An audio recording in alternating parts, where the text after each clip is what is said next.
Hi, I'm Molly Bullington, Race Director of the Foot Levelers Blue Ridge Marathon. I want to thank you for volunteering to work at one of our many aid stations on race day. We couldn't pull off a safe and successful event without your help. In this video, I'm going to share with you everything you need to know about how to run your aid station. It is important that everyone follow the same instructions so that aid stations are consistent throughout the course and racers know what to expect at each aid station. Before we get started on aid station specifics, I want to give you some general race information.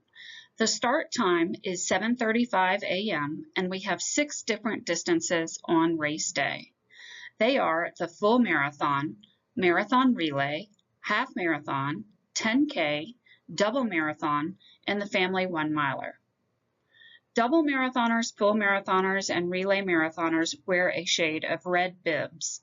The double wear pink, the full wear red, and the relay runners wear maroon color bibs.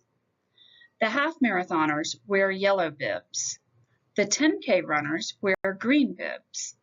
The family 1-milers wear blue bibs, however, they do not go by any aid stations. Relay transition zones occur at the Spur Aid Station, River's Edge Aid Station, and the Virginia Tech Carilion Aid Station.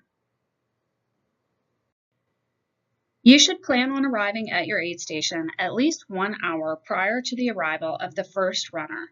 This should give you plenty of time to set up your station and get ready for the runners. Your aid station captain will be in touch with you about details of your arrival time and where to park. When you get to your aid station, orient yourself with which direction the runners are coming from and which way they'll be going. Make sure there are enough volunteers present to run the aid station. See if there's any course markings that have worn off or are needed. Check and make sure your porta potties are present, upright, and unlocked. And check to make sure all your supplies are there. Your zone captain will come by with your radio before the race comes through your aid station. To set up your aid station, you need to space out tables at least 10 yards apart if your location allows. The order of your tables matter. Tailwind, which is our energy drink, should be served in brown cups at the first table or set of tables, water in white cups at the second table or set of tables, and if your station has food, it is offered at the last table.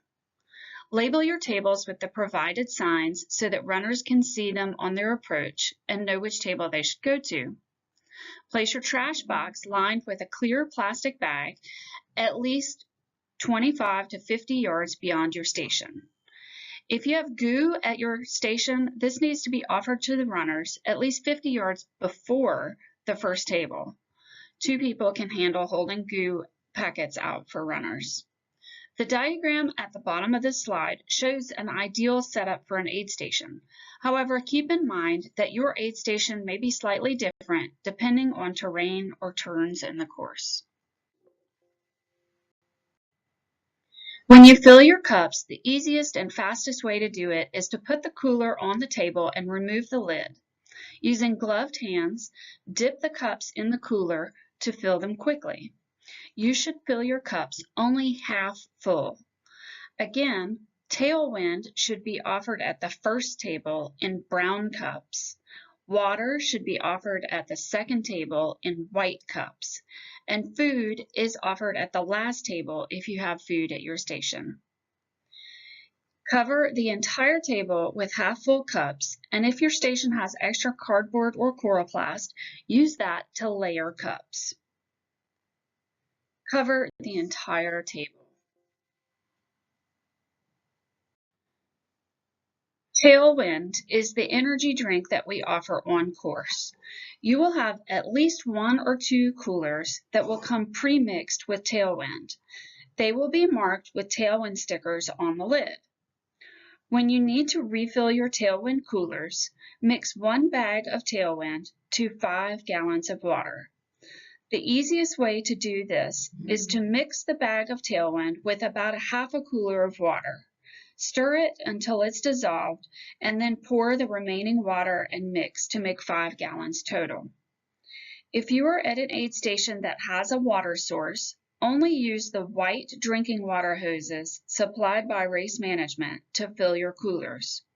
When you first arrive and set up your aid station, flush the whole hose for a couple of minutes before using it to ensure old water and any debris is rinsed out of the hose.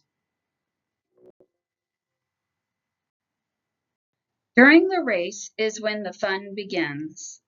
The majority of your volunteers will stand on the runner side of the tables holding water out for runners. A couple of volunteers need to stay behind the tables to fill more cups. When you are standing on the runner side of the tables, call out what you have, tailwind or water. An additional volunteer or two will need to monitor the radio, pick up the trash, and keep the tables stocked. Holding cups for racers is a skill. Stand still when you are holding a cup so that racers can get the water they need and you don't end up soaking wet. Let the racers come to you. Use the flat hand method as shown in the picture to hold your cup.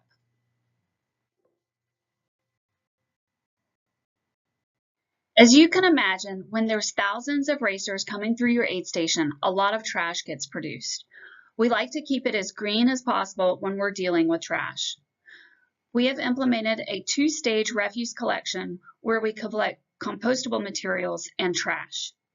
In your supply bin, you will find clear trash bags and black trash bags. Compostables go in the clear bags and trash goes in the black bags. All of our cups are compostable, so in the clear bags, you will put stacked cups, food scraps, and the paper portion cups for stations that have food. Our composting partner requests that you please stack the cups when picking cups up off the ground. Once the compostable cups get transferred to our composting partner, they are sent through a wood chipper so that composting happens faster. Stacking cups aids in the process of feeding the cups into the wood chipper. The black trash bags are for non-compostable garbage such as goo packets, the plastic sleeves that hold the cups, empty tailwind bags, used gloves, and any trash that you bring, such as wrappers to a granola bar or other snack. We do also recycle cardboard, so when it comes to cleanup time, please break down and flatten any cardboard boxes that are not going back to the warehouse for storage. Once the sweepers come through your station, it's cleanup time. Please notify headquarters by radio that the sweeper is through your station, and then everyone should pitch in and help clean everything up.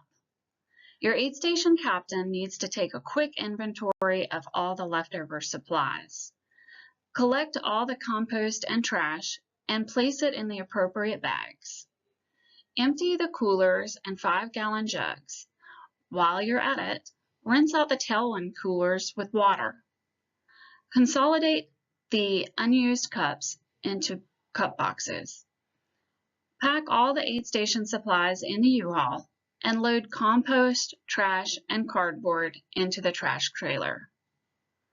It is extremely helpful if one volunteer drives the U-Haul from your aid station to the next aid station so that breakdown can happen in a quick and efficient manner. That way, everyone can go home as soon as possible. Safety is our #1 priority throughout the race. We have implemented an event alert system that we will use throughout the race to let everyone know if there is any kind of threat that they need to be aware of. This could be anything from a weather system, a traffic incident along the course, or a serious security threat. The event alert system consists of 3 colors. Green indicates a low alert level, meaning we have good conditions all around. Yellow indicates that we're keeping an eye on something. For instance, we may be keeping an eye on a weather system that could potentially come through during the race. And finally, black is the extreme alert level, where we determined that dangerous conditions have forced officials to close the course either temporarily or permanently for the day. The way you should communicate the alert status with runners is by affixing the alert system sign to a leg of your canopy with zip ties and then mounting the appropriate colored flag above that sign. In the event of an emergency or an extreme level alert, a shelter in place may be called. If this happens and the shelter in place is a result of weather, you'll need to collapse your canopy and secure your supplies. Secure the event alert system sign to a vehicle windshield and mount the flag on the vehicle window. Seek shelter in your vehicle, listen to the race radio, and monitor the WhatsApp group for further instructions. Direct runners to shelter in place at the nearest shelter. Race management will be in touch with shelter locations if the need arises. Tell runners who continue on the course that they are running at their own risk. Once the shelter in place is lifted, you'll need to proceed with the race as before by getting your aid station back and in working order. We are obligated to encourage runners to heed directions of race management at all times, especially if there's a safety threat. However, once the safety threat is cleared and the shelter in place is lifted, we would like them to continue on the race course and have as good of an experience as possible. If we have an unfortunate event that causes us to move to a black alert status, runners tend to get anxious and frequently have questions. Here's a couple that you're guaranteed to hear. Will I still get a medal? The answer is yes. When we have a black alert status, we pivot from race mode to customer service mode. We'll make sure everyone who started the race gets a medal, regardless of whether or not they finish. Runners may also ask if they still get an official time. The answer is no. Once a shelter in place is called, all times, placings, and awards are off the table. Offering an official time to runners could be considered encouraging them to disobey official instructions. All runners that are still on the course at the time of the shelter in place will be transferred to the virtual event and can post their self-timed run in the virtual results. Many runners will ignore official instructions to shelter in place and will continue to run. Tell every runner that ignores your instructions to shelter in place that they are running at their own risk. Of course, we hope that we don't have to implement these procedures, but we have learned from past experience that it's better to be prepared and have a plan in place just in case. Completing a marathon is a significant achievement where runners require months of training, push their physical and mental limits, experience a range of emotions, and rely on support like yours to achieve a significant personal goal. Remember, you're helping them complete America's toughest road marathon. Seeing friendly faces at aid stations, getting water, fuel, and encouragement makes a massive difference, especially when runners are feeling tired. So when you see runners coming through, remember they've put a lot of effort to get here, and your help is a vital part of them reaching the finish line. From all of us at the Roanoke Outside Foundation and Blue Ridge Racing, thank you for volunteering for the Foot Levelers Blue Ridge Marathon.